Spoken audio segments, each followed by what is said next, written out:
Hello. Today. I'm sorry.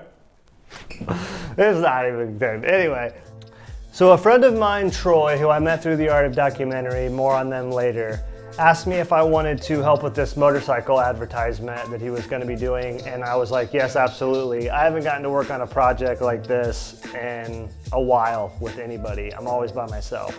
And honestly, it gets lonely, right? Like, at first you always want to do this stuff on your own, you want all the credit, and then you realize that there's no one to like share that creativity with, and it just gets lonely. I don't know. So I was super excited to be able to do this project with him, and I'm going to explain how we lit it, but even more so, I want to talk about the importance of coming together and collaborating with other people, and how I even met Troy in the first place. Yeah. Referencing the scout images, we thought we were going to have our hero shot with the tools in the background. But then when we got there, we realized that there was a window up in the top left of the building, and we decided to kind of angle the hero shot so that window light was kind of backlighting the entire scene a little bit.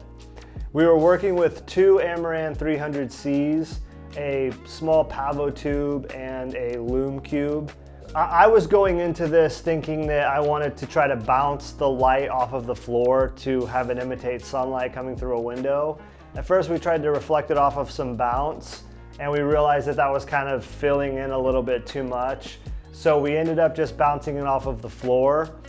And then the shelves right here in the back were a little bit too dark. So then we reflected the other Amaran off of the bounce and dim that down a little bit, just so you can kind of see a little bit of detail right there. And then we stuck a Lume cube into the motorcycle to imitate the light reflecting off of the floor onto Troy, which was the main subject of the shot. We at first turned off the practical light above the workbench, but then opted to keep it because we thought that it actually looked really good and provided a pretty good backlight as well.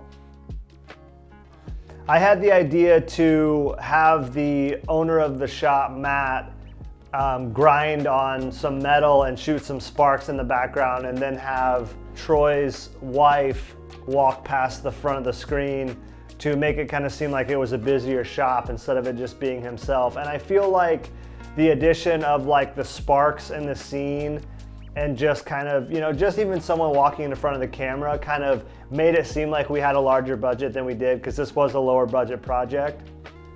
But it's things like that that can kind of elevate your film or your video if you have a low budget.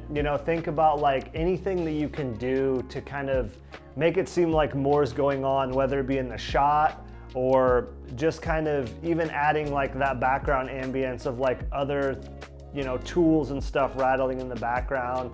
Just kind of makes it seem like there's a little bit more of a budget to the project. As for the rest of the shoot, we filmed it all outside, and we scheduled the day to where we can film in the afternoon and during sunset.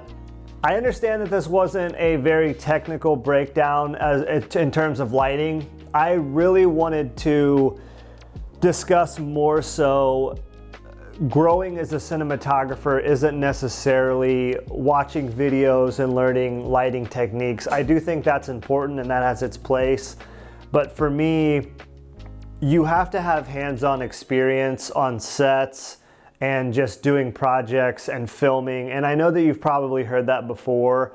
Collaborating with Troy, his wife Elizabeth, and Matt was just such a fun experience, and being on set and just doing something that I love to do and not being afraid to, voice my opinion or say that I have an idea. These are the types of things that you have to experience to grow. And then just having a good time making something cool will inspire you to continue and to know that it's okay to fail and that none of us really know what we're doing. Like, you see people on the internet and you think that they have it all figured out in terms of like artistry and all of that, or you may see my projects and think, oh man, he's an amazing cinematographer, he knows exactly what he's doing, and it's like, I have no idea. I'm just doing what I think looks good and what I want the audience to feel, and especially when it comes to crafting light and messing with actual lights, I'm pretty new to it. The way that I met Troy was on The Art of Documentary, which, if you don't know what The Art of Documentary is, it's essentially an online academy of filmmakers around the world that tell stories, whether it be documentaries or they film commercials, work for nonprofits. There's so many courses about filmmaking on the internet, but this one I do really believe in, and I've been in it for 2 years, and I won't get into it too much and try to pitch it to you too hard, but I will say that if you are struggling with your business or with connecting with other filmmakers, The Art of Documentary is honestly an amazing place to be able to show people your work and grow as an artist. And I've met 2 filmmakers on there that I'm really good friends with, Troy being one of them, and I would not have met them otherwise. If you use the code BRYCE10 to buy any of the modules, you'll get an extra 10% off. Thank you so much for watching, and I love you.